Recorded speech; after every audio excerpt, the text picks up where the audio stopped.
And it's not just taxes and fees putting a strain on residents amid skyrocketing energy costs and the threat of blackouts. Lawmakers are scrambling for a solution to the state's energy crisis.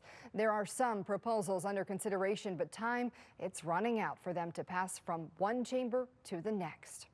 Fox 45's Jessica Babb joins us live with a closer look at those bills and the latest push from lawmakers to make sure their ideas are heard. Jessica.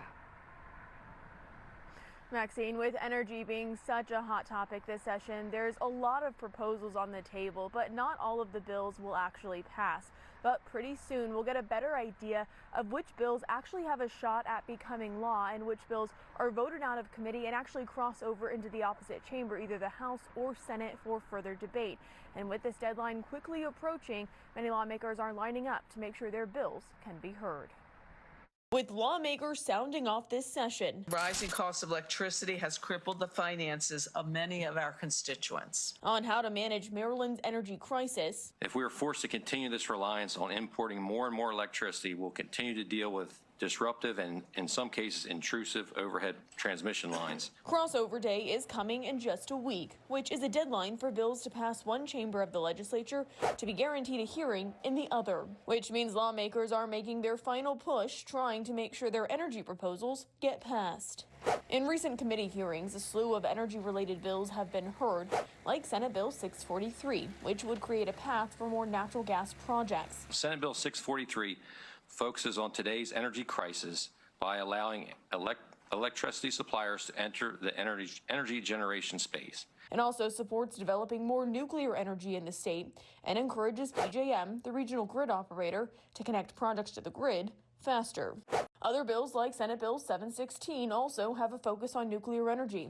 The purpose of this bill is to supercharge our state's transition to clean energy by integrating nuclear energy. Then there's many other bills that deal with the proposed Maryland Piedmont Reliability Project, the controversial 70-mile transmission line that's had residents in Baltimore, Carroll, and Frederick counties fired up. Maryland is facing an energy crisis driven in part by explosive new demand from data centers, each of which requires the power equivalent to 100,000 homes. If we don't act now, PJM will continue using their old rusty hammer to nail outdated transmission solutions for load growth. There's bills that want to make sure right-of-ways or nearby areas are considered when building transmission lines. Other bills that look to other options. This bill, Senate Bill 952, requires that such alternatives be analyzed and seriously considered before any transmission line is approved. And even bills making sure conserved land won't be taken by eminent domain. This legislation intends to find a balance between safeguarding our rural landscapes while supporting responsible infrastructure development.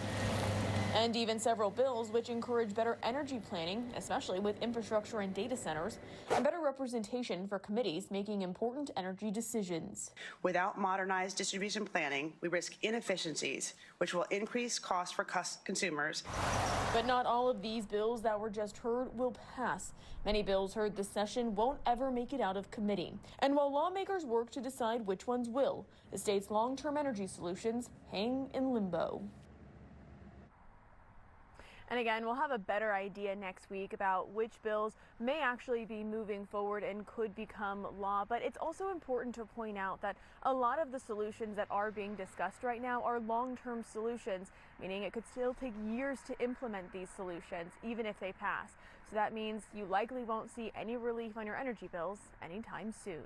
Live in Baltimore, Jessica Babb, Fox 45 News.